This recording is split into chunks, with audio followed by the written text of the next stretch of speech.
우리 4월 9일입니다. 고난주간 큐티 본문이죠. 마가복음 15장 우리 1절부터 15절까지 말씀입니다.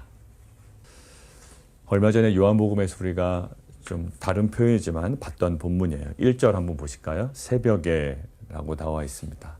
밤새도록 익어가지고 공회에서 이야기를 나눈 겁니다. 근데 이들이 예수님을 죽이기를 원했지만 사형에 처하기를 원했지만 본인들의 소관이 아니었습니다. 로마에 허락이 있어야 됩니다. 그래서 그들이 한 행동이 있죠. 즉시 장로들과 서기관들 곧 온 공회와 더불어 의논하고 예수를 결박하여 끌고 가서 빌라도 총독입니다. 그 당시에 그 지역을 관할하고 있었던 그 총독, 로마의 총독에게 가지고 갑니다. 그가 승인하면 이제 사형이 진행이 됩니다. 그들은 아마 순조롭게 진행될 것으로 봤습니다. 왜냐하면 그들에게는 다 계획이 있었기 때문이에요. 어떤 계획인가요? 로마에 대해서 대적하고 또 로마 정부에 대하여 반란을 일으키는 이 사람이 혁명가입니다. 자신이 왕이라고 합니다. 지금 로마를 뒤엎으려고 합니다. 이런 정치적인 목적을 탁 내걸면 사형 쉽겠다라고 생각을 한 거예요. 그런데 사실 빌라도는 바보가 아니었죠. 빌라도는 바보가 아니었고 실은 그 유대인 그 종교 지도자들의 모든 행태가요. 눈에 보였다고요. 눈에 보였어요. 그게 선뜻 받아들이기가 힘든 거예요. 그래서 10절 한번 보십시오. 이 사람들이 가지고 와서 여러 가지 이야기를 하지만 빌라도는 사실 알았어요. 10절 같이 한번 읽어볼까요? 시작. 이는 그가 대제사장들이 시기로 예수를 넘겨준 줄 알아요. 알면 단호하게 안 된다고 해야 되잖아요. 그죠? 내가 알아. 너 어떤 의도로 그 얘기했는 줄 알겠어. 너 말도 안 되는 거야. 이거 말도 안 되는 거야. 라고 이야기하면 되는데 실은 빌라도도요. 어떤 마음이 있는 거야. 어떤 마음이 있을까요? 유대교 종교 지도자들을 되게 경멸했거든요. 경멸했어요. 왜? 이 사람들은 빌라도는 예수를 믿지도 않는 사람이라고요. 그러니까 아주 경멸했다. 그러니까 더 그 단어를 사용하는 거예요. 어떤 단어? 유대인의 왕. 유대인의 왕이야. 이런 사람이 유대인의 왕이야? 너네 아직도 멀었구나. 뭐 이런 느낌이야. 그러니까 유대인의 왕 어떻게 할까? 근데 유대인의 왕 정말 어떻게 할 거야? 유대인의 왕 계속 그들을 경멸하는 언사라고요. 죽이든지 말든지 상관없어요. 빌라도는요, 사실. 근데 오히려 그들을 더 경멸하고 치욕을 주기 위함이죠. 이러한 연약한 자가 유대인의 왕이야? 야, 너네 한참 멀었다. 결국 유대인의 왕을 어찌할꼬 라고 하는 빌라도의 이러한 모든 멘션들, 이러한 어떤 그 단어를 사용한 목적은 그들을 인정하는 것이 아니라 그들을 조롱하기 위함이었다고요. 유대인의 왕 어떻게 할 건데? 그러니까 종교 지도자들을 향한 경멸의 뜻을 보여주고 싶었던 거예요. 알지만, 알기 때문에 더욱 그랬던 거예요. 그들의 의도를. 자, 그래서 나름대로 그 느낌을 가지고 있었던 빌라도가요. 물어보죠. 2절. 빌라도가 묻되 내가 유대인의 왕이냐? 라고 해요. 그러니까 예수님께서 이때 실은 자신에게 불리한 진술인지 유리한 진술인지 딱 보시고 내가 왕이다 그러면 무슨 말이 될까요? 내가 유대인의 왕이니까 로마를 대항해서 반란을 일으킬 거야 라는 어떤 느낌이잖아요. 이때는 오히려 침묵하셔야 된다고요. 근데 뭐라고 하셨나요? 내 말이 옳도다. 실은 종교 지도자들이요. 그 예수를 죽이려고 한 이유는 이게 아니었어요. 성전에 대한 모욕, 또 신성 모독, 자기가 알고 있던 이 신학에 반한 일들을 너무 많이 했거든요. 자신이 알던 신학적인 배경과 너무 달라, 이 사람은. 자기가 알던 메시아가 아니야. 그렇기 때문에 이 사람을 죽이고 싶었던 거예요. 근데 로마 앞에 가서는 어떤 이유를 딱 걸까요? 정치적인 이유. 이 사람이 반란 일으키려고 하고 있습니다. 라는 거예요. 너가 유대인의 왕이냐? 아닙니다. 난 유대인의 왕이 아닙니다. 라고 해야죠. 사실은 내가 어떤 메시아냐면 하고 설명을 해야 돼요. 그런데 오히려 오해하기 쉬운 대답을 불쑥 해버립니다. 자, 그리고 나서요. 3절. 대제사장들이 여러 가지로 고발합니다. 많은 것들을 고발하죠. 아마 무엇을 고발했을까? 첫 번째, 이 사람이 세금 내지 못하게 했습니다. 실은 가이사의 것은 가이사에게 내라고 그랬죠. 근데 뭐 여러 가지 이유를 들어가면서 아마 조작했을 거예요. 세금 내지 못하게 했습니다. 자기가 유대인의 왕이라고 했습니다. 그리고 이 사람 폭동을 조장했습니다. 아마 이런 여러 가지 이야기들 했을 겁니다. 그러면 세금 못 내게 했습니다. 아닙니다. 저는 가이사는 가이사의 것에 내라고 그랬습니다. 뭐라고 이야기할 수 있는 근거가 있거든요. 여러 가지로 막 고소를 하면. 그런데 그때 4절 보십시오. 빌라도가 또 뭐라 그래도 아무 대답도 없냐. 이들이 지금 얼마나 많은 것을 너를 고소하고 있는데 왜 이렇게 조용하냐. 근데 5절 예수께서 이렇게 반응하십니다. 아무 말씀으로도 대답하지 아니하시니라. 근데 이 침묵인데요. 이 침묵 속에 빌라도가 놀랍게 여깁니다. 이게 말도 안 되는 이유거든요. 그런데 사실 이 예수님의 그 침묵 속에 빌라도가 놀라요. 근데 이 침묵 속에 우리는 무엇을 느끼나요? 답답함을 느끼는 것이 아니라 오히려 예수님이 갖고 있었던 지난 주일에는 우리가 무엇이 무너져 내려야 된다? 그릇된 자기 확신이 무너져 내려야 된다라고 했죠. 그래야 하나님의 뜻이 임한다고 했습니다. 자, 오늘은요. 아주 분명한 자기 확신이 계셨던 거예요. 예수님은. 어떤 확신이요? 예, 그 십자가라는 어떤 믿음과 그 사명에 대한 확신. 그 확신이 예수님으로 하여금 무엇을 가능하게 했다? 예, 유리한 진술에 침묵할 수 있는, 그러나 우리가 보기에는 평안함을 유지할 수 있는 근거가 됐다라. 예수님의 이 평안함의 근거는요, 이 자기 사명에 대한 확신이었어요. 내가 이 반드시 십자가를 향해 걸어가야 되겠기에, 그리고 십자가의 그 죽음을 내가 당해야 하는 것을 알기 때문에 오히려 불리한 진술은 본인이 하시고 유리한 진술에 대해서는 침묵할 수 있는, 세상적으로는 도저히 이해할 수 없는 행동을 평안 중에 하시단 말이에요. 평안 중에. 이게 왜 중요하냐면 세상의 방식과 다른 삶을 살아라라는 게 아니고요. 이거예요. 이게 실은 예수님 입장에서는 불리한 진술에 대해서는 본인이 진술하고 유리한 진술에 대해서는 침묵하는 게 어떤 일이냐면 손해보는 일이잖아요. 예수님이 손해보는 일이에요. 자, 우리도 흔히 보통 이야기할 때 그렇습니다. 야, 저 사람 왜 손해보는 일을 저렇게 감당하고 있지? 왜 이렇게 억울한 일을 감당하고 있지? 그런데도 왜 이렇게 평안하지? 라고 이야기한다. 왜 손해볼 수 있을까요? 왜 아내를 위해서, 왜 남편을 위해서, 또 자녀를 위해서, 또 믿지 않는 그 타인을 위해서 우리는 왜 철저하게 우리는 손해를 볼 수 있을까요? 왜 희생할 수 있을까요? 본인이 더 이야기하고 진술하면 내게 더 유익이 되는데 왜 그것들을 꾹 참고 평안한 가운데 우리가 침묵할 수 있을까요? 다 파헤치다 보면 저 사람의 과오가 드러나고 나의 정직함이 온 천하에 드러날 텐데 왜 우리는 그 순간에도 침묵하면서도 우리는 평안할 수가 있을까요? 하나님의 계획, 하나님의 처분을 믿기 때문이에요. 그리고 십자가의 영광을 알기 때문이에요. 여러분들 십자가의 영광을 알지 못하면, 그 죽음 속의 부활의 영광을 알지 못하면 우리는 수도 없이 얘기하고 다닐 겁니다. 아, 그게 아니고, 내가 그래서 그런 게 아니고, 내가 이래서 금식 못한 게 아니고, 저래서 못한 게 아니고, 이래서 기도 못한 게 아니고, 뭐 이거는 저렇고 저러고 계속 변명일 거예요. 예수님이 만약에 십자가의 영광을 알지 못했다면 이 모든 재판정의 모습은요, 변명으로 뒤덮였을 거라고요. 아니야, 나는 가이사에게 내라고 그랬어. 아니야, 나는 폭동을 일으킨 적이 없어. 조장한 적이 없어. 그런데요, 평안한 가운데 침묵할 수 있는 이 무게감이 어디서 나오는 말이에요? 하나님의 뜻을 바라보고, 하나님의 큰 그림을 바라보고, 심지어 죽음 속에 감춰져 있는 십자가의 영광을 아는 자가 가질 수 있는 그 믿음의 품격이었어요. 뭐 괜히 폼 잡으려고 그런 게 아니에요. 나는 좀 쿨하다. 이런 세상적인 품격을 얘기하는 거 아닙니다, 성도님들. 좀 과묵해야지. 그런 과묵을 이야기하는 거 아니에요.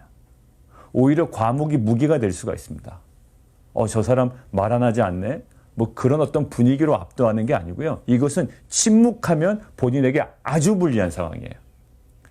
그냥 내가 좀 외견상 폼 잡고 있는 어떤 이런 침묵이 아니라 내가 침묵하면 나에게 결정적인 치명적인 결과를 줄 수 있는 상황이라고요. 그럼에도 불구하고 그 목적과 사명과 십자가의 영광을 알기 때문에 침묵할 수 있는 그 거룩한 품이 이게 예수님에게 있었단 말이죠. 자, 자기 확신과 그 평안의 모범이에요. 온갖 핑계와 온갖 그 진술로 뒤덮였을 이 재판정이 굉장히 고요해집니다. 내 말이 옳도다 이 외에는 아무 말씀하지 않으세요. 자, 두 번째는요. 명절에 한 명을 놓아주는 전례가 있다고 그랬죠. 그러니까 빌라도는 누구를 놓아주길 원했을까요? 자기가 볼 때는 예수라는 사람에게 별로 죄가 없어. 바라바에게는 누가 더 죄인인가요? 그렇죠. 이 유대인들이 아주 시기 때문에 예수를 넘겨준 것 같고 지금 누가 더 죄인이냐면 바라바가 더 죄인이에요. 이건 명백한 죄인입니다. 무슨 일을 벌였죠? 밀란을 꾸미고 7절. 그 밀란 중에 살인하고 그리고 체포되었다고요. 이건 아주 명백한 죄인이에요. 명백한 죄인. 그러니까 만약에 빌라도가 결정할 수 있다면 누구를 놓아줄까요? 그렇죠. 예수를 놓아주죠. 예수님을 놓아준다고요. 그러니까 빌라도 입장에서는 로마법 입장에서는 세상법 입장에서는 누구는 이 바라바는 노임을 받을 만한 구원을 받을 만한 자격이 있다 없다? 없어요. 만약에 빌라도가 자기가 임의적으로 결정했으면 바라바는 죽습니다. 사형당하는 거예요. 십자가에 매달리는 거예요. 그런데 그럴 만한 자격이 없는 사람이 지금 누구 때문에 살아난 겁니까? 예수님 때문에 살아난 거예요. 바라바가 어땠을까 궁금해요. 알았을까? 이런 얘기를 한번 들은 적이 있어요. 불이 났습니다. 실제로 있었던 사건이에요. 한국에서. 좀 정신이 좀 불안정한 어떤 아들이 집에 불을 질렀나 그런 것 같아요. 화재가 났습니다. 어머니가 깜짝 놀란 거예요. 119, 그러니까 한국의 119죠. 911에다 전화를 한 거죠. 아들이 저기 갇혀있다. 빨리 구해달라. 사람들이 들어가서 이제 아들을 막 구하기 시작한 겁니다. 그런데 나중에 결과는 어땠냐면 소방관이 죽은 거예요. 2명이. 근데 소방관 2명이 죽었는데 다 처자식이 있는 사람이에요. 자기 사랑하는 아내가 있고 어린 자녀들이 있어요. 그 소방관이 죽었어요. 한순간에 자기 아빠가 없어진 거예요. 한순간에 자기 남편이 없어진 거예요. 근데 아이러니하게도 누가 살았다? 술 먹고 자기 앞가림도 못하고 자기가 불을 저질러 놓은 그 아들이 살았던 거예요. 아, 그 오카는 목사님 얘기하셨군요, 예전에. 그러면서 오카는 목사 얘기한 거예요. 그 사람이 그 소방관 2명에 대해서 감사해야 할까? 이런 마음이 들었다라는 거예요. 감사해야 되죠. 자기가 죽을 건데 아무 죄 없는 소방관 2명이 죽은 거 아닙니까? 사랑하는 아빠가 죽고 사랑하는 남편이 죽은 거 아니에요? 그 사람이 정말 그 사랑을 알까? 그 은혜를 알까? 근데 하나님께서 말씀하셨대요. 야, 이놈아. 너가 지금 그 불질른 그 아들 같은 사람이라는 거예요. 만약에 살아남게 선택한다면 소방관을 살아남게 하겠죠. 그죠? 그 아들을 죽이고, 불질른 그 아들을 죽이고. 오늘 마찬가지예요. 자비를 받을 수 없는 자가 누군가요? 바라바예요. 그리고 그는 이 명절 때 놓아줄 수 없는, 놓아줘서는 안 되는, 로마법상으로, 그때 세상법상으로는 놓아줌을 당할 수 없는, 그러니까 그럴 만한 자격이 없는, 자비를 받을 수 없는 자였다고. 그런데 예수님으로 인하여 살아났어요. 결국 이 바라바는 누군가요? 바라바는 우리 모습이에요. 그러니까 우리는 구원받아서 그럴 만한 자격이 있어서 구원받았다라고 생각이 들 때도 있어요. 그러나 실상 그렇잖아요. 구원받을 수 없는 자였어요. 그리고 구원받아서도 안 되는 자였고요. 아까 그 아들이 자신의 집에 불을 질렀을 때 만약에 죽음을 선택한다고 하면 그 아들을 죽이고 소방관을 살려야 되는 거예요. 이 아들은 오히려 죽어야 되는 자예요. 만약에 누군가 죽어야 된다면. 그런데 실은 이 예수님 때문에 바라바가 살게 됩니다. 자비를 받을 수 없는 자, 그럴 만한 자격이 없는 자. 근데 우리가 며칠 전에 얘기했죠. 하나님께서 어떤 하나님? 라훔. 왜 그랬을까요? 왜 우리를 살리셨을까요? 우리를 그만큼 사랑하신다는 거. 그게 하나님 사랑입니다. 자신의 아들을 죽여서까지 살리셔야 됐다고요. 우리를. 근데 살아난 그 아들이 소방관의 그 은혜를 알까라고 했던 그 오카노 목사님의 궁금한 질문처럼 우리가 정말 그 은혜를 알까? 우리는 정말 그 은혜를 알고 있을까? 고난중간을 지나는 이 시기에 너무 많이 들었어요. 우리는 너무 많이 들었어요. 예수님이 우리 위하여 돌아가셨어요. 그것이 사랑이에요. 너무 많이 들었어요. 너무 많이 들어서 그게 감동이 안 될 때도 있고요. 그 다음에 그게 믿어지지 않아서 감동이 안 될 때도 있어요. 어떤 것이 원인이든지 다시 한번 깊이 이 고난주간에 우리가 바라바와 같은 인생이었음을 다시 한번 깨닫고 정말 감당할 수 없는 이 사랑을 받았던 그리고 지금 받고 있는 우리의 모습들을 다시 한번 돌아보고 정말 그 십자가 앞에 엎드려 주님께 감사와 영광을 올려드릴 수 있는 정말 귀한 공동체가 되었으면 좋겠습니다. 그리고 세 번째는 결국 이들에게 계속 비아냥거리는 거예요. 실은 빌라도는요. 딱 보니까 비아냥거리는 거예요. 뭔지를 알았대잖아요. 알았으면 그렇게 비아냥거리지 말고 안 돼. 못 죽여. 이래야 되는데 계속 유대인의 왕 어떻게 할까? 보세요. 7절. 유대인의 왕을 너희에게 놓아주기를 원하느냐? 이렇게 슬쩍 물어봐. 이렇게 말하면 시기로 알죠. 이거 놓아주면 이 사람들 되게 싫어할 거거든. 그러니까 이 사람들 막 경멸하고 싶은 거야. 자극하고 싶은 거예요. 자, 11절. 그러니까 대제사장들이 무리를 충동하죠. 바라바를 놓아주십시오. 이렇게 얘기한다. 12절. 또 빌라도가 대답. 그럼 또 한 번에 놓아주던가. 근데 한 번에 놓아주지도 않고 12절에 그러면 너희가 유대인의 왕 또 쓰죠. 그러니까 막 집요하게 빌라도도 들어가는 거예요. 유대인의 왕이라는 일을 내가 어떻게 할까라고 얘기하는 거예요. 그러니까 그들이 다시 또 소리를 지릅니다. 이 사람 말기 못 알아듣네. 이렇게 하는 거죠. 다시 소리를 질러요. 십자가에 못 박으라고. 십자가에. 보기 싫다고 그 예수. 제발 좀 빨리 좀 못 박으라고. 이렇게 얘기하는 거예요. 14절. 빌라도가 이르되 예수가 뭐가 잘못했는데 이렇게 얘기하는 거예요. 또. 뭐 잘못했느냐? 그랬더니 거기 보세요. 더욱 소리 지르대. 이 사람 십자가에 못 박으라고. 주체가 안 되는 거죠. 자, 보세요.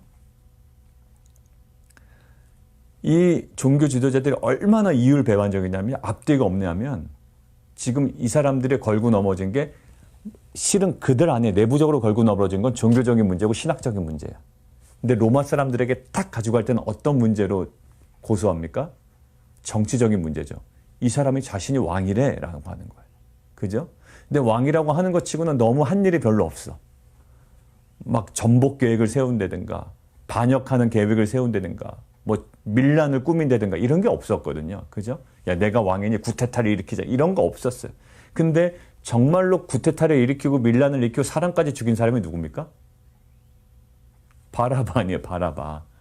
그렇다면 정치적인 목적으로 이 사람 죽여달라고 했으면 바라바는 어떻게 돼요? 더 죽여야지. 더 죽여야죠. 근데 이게 확 바뀌어 기준이. 오히려 밀란을 일으키고 적극적으로 로마에 대항했던 사람, 그 사람을 오히려 살려주라는 거예요. 앞뒤가 안 맞죠. 그러니까 지금 뭔가 종교주의자들 앞뒤가 안 맞아요. 그리고 지금 그러면서도 숨길 수 없는 그 앞뒤가 안 맞음 속에 숨겨질 수 없는 이들의 본성이 있어요. 이들이 정말 무엇을 원했다. 바라바를 놓아주기를 원했다는 것은 그들은 정치적인 해방을 원했다라는 거예요. 그러니까 그런 정치적인 해방을 줄 수 없는 누구는 죽여야 돼. 예수는 죽여야 되는 거예요. 오히려 종교적으로 자꾸 위협하고 막 성전 막 무너뜨린다고 그러고 오해했지만 유대인들이 막 이런 어떤 종교적인 것에 대해서 막 이야기하고 자신들의 어떤 그 민낯을 막 드러내고 말이죠. 이것은 듣기 싫고 정치적인 어떤 혁명가는 그들에게 실은 필요했던 거예요. 그러니까 앞뒤가 안 맞죠. 앞에는 정치적인 혁명을 일으키려고 이 사람 죽여야 됩니다라고 했지만 실상은 뭐를 원했던 거예요? 정치적인 바라바와 같은 그 강한 메시아가 나타나기를 원했던 거죠. 그러니까 실은 앞뒤가 안 맞는 걸 빌라도도 알았어요. 자, 세 번째 이슈는 뭐였냐면 우리 안에 선택해야 된다는 거예요. 선택. 자, 근데 실은 이 모든 바라바냐 예수냐라는 그 선택에 있어서 유대교 종교 지도자들, 유대인들은 무엇을 선택했는지, 누구를 선택했죠? 바라바를 선택해요. 이게 그들의 진심이었어요. 이게 그들의 진심이었다고. 선택 속에 드러납니다. 예수는 선택하지 않아요. 그렇다고 그들이 메시아를 원했나? 아니요. 메시아를 원했어요. 근데 그들이 생각하는 메시아는 전혀 달랐다고. 오히려 구약에 다 써 있어요. 이사야에 써 있고 이 메시아가 고난받는 종으로 오는 것이고 어린 양같이 죽임을 당하는 건데 잘 몰라요. 무지에서 왔던 잘못된 생각이었어요. 우리는 선택을 합니다. 그런데요. 실은 그 분명한 지식이 없기 때문에 나에게 유리한 선택을 하는 거예요. 근데 우리는 이렇게 항변할 수 있을지도 몰라요. 결국 이 선택 때문에 예수님이 죽었던 그 구속사가 성취된 거 아닙니까? 전혀 아니에요. 전혀 아니에요. 왜냐하면 그들은 그 죽음의 의미를 모른 채 본인들의 유익을 위해서 하는 행동이에요.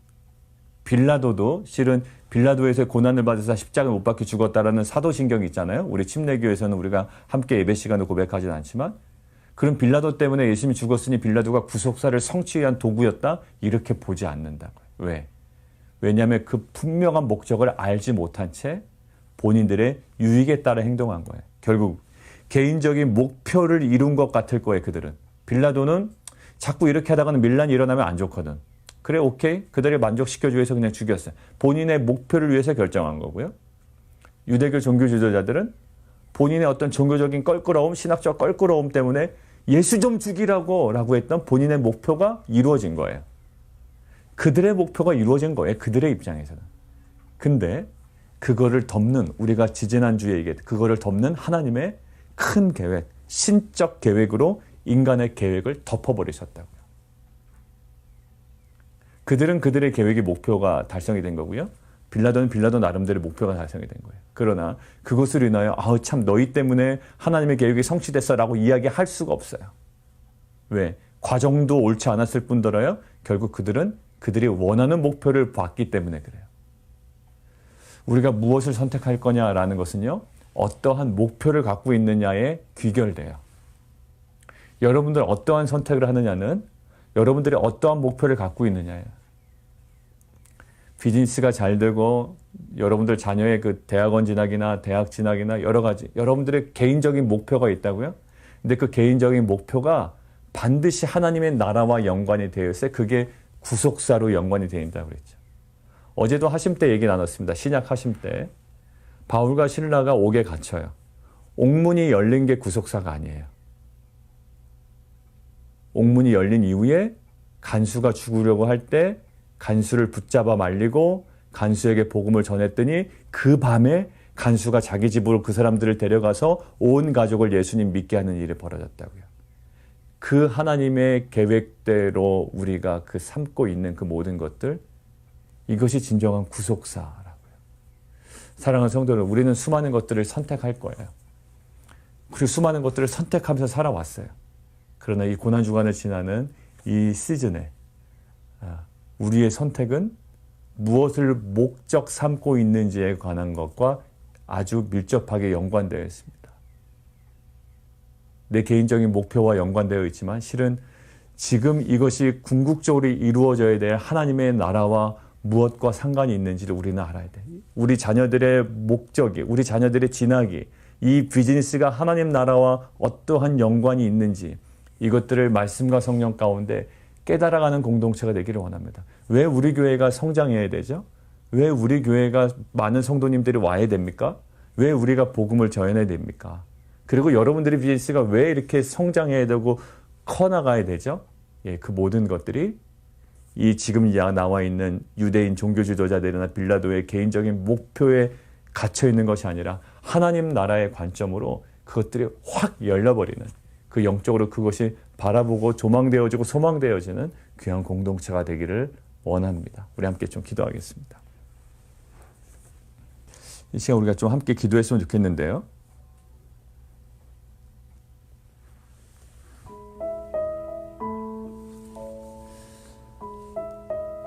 예수님의 그 평안함이 있습니다. 불리한 진술은 오히려 짧게 대답하시고요. 유리한 진술은 아예 침묵해버리세요.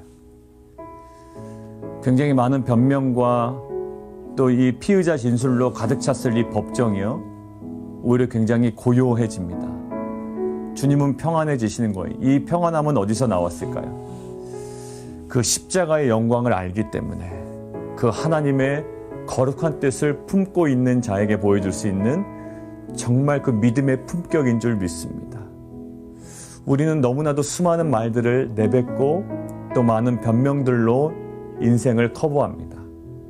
그러나 정말로 십자가의 영광을 아는 자라면 우리가 감당해야 되는 그 억울함이 있고 또 누명이 있고 또 여러 가지 안타까운 상황들이 있지만 오히려 그때 침묵함으로 인하여 우리에게 좀 불리한 여건들이 우리 삶 가운데 임한다 할지라도 그것을 통하여 이루어질 하나님의 뜻을 우리가 소망하며 바라며 우리가 하나님 그리스도인으로서 또 십자가의 길을 걸어가는 그리스도인으로서 그의 품격을 우리의 삶으로 드러내는 귀한 공동체 되게 도와주시옵소서. 그리고 하나님, 우리는 마땅히 자비를 받을 수 없는 바라바와 같은 존재였고 그럴 만한 자격이 없는 자였음에도 불구하고 예수 그리스도로 인하여 우리는 살아났습니다. 구원받았습니다.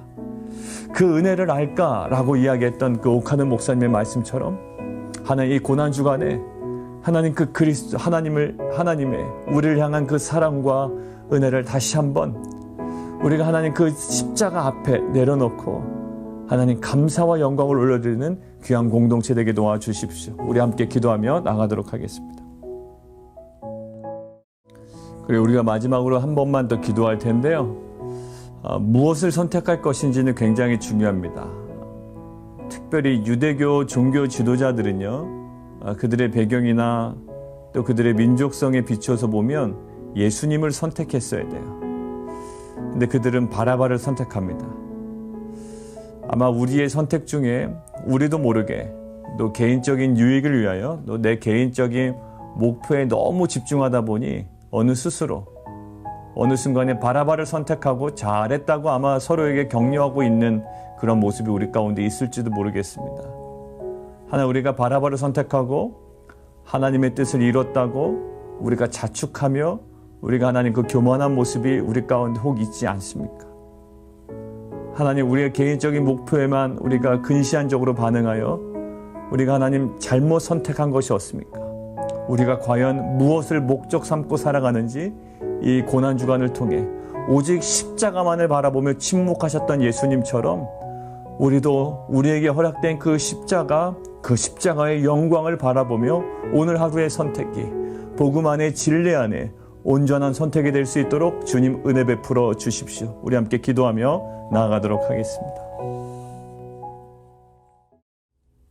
살아계신 하나님, 이 고난주간에 정말 주님께서 그 맨 마지막 법정에서도 그 평안함을 잃지 않으셨던 그 근거, 그 하나님의 계획과 그 섭리와 그 십자가의 영광을 주목하셨던 것처럼 오늘도 우리의 목표에 사로잡혔던 우리의 시선이 그 십자가의 영광, 그 하나님 그 구속의 영광을 바라보며 오늘 하루 우리가 선택해야 되는 그 지점에서 정말 복음과 진리 안에 온전한 선택을 오늘 하루도 감당해내는 귀한 공동체 되게 도와주시옵소서. 하나님 자비를 받을 수 없는 자, 그리고 그런 노임을 받을 만한 자격이 없었던 바라바가 오직 예수 그리스도로 인하여 그가 살아났던 것처럼 우리의 영적 실존이 어떠한지를 다시 한번 십자가 밑으로 나아가 경험하게 하시고 또 깨어서 인식하게 하시고 하나님 그 사랑과 은혜에 대하여 감사와 온전한 영광을 올려드리는 귀한 하루 되게 도와 주시옵소서. 예수 그리스도의 이름으로 감사하며 기도합나이다.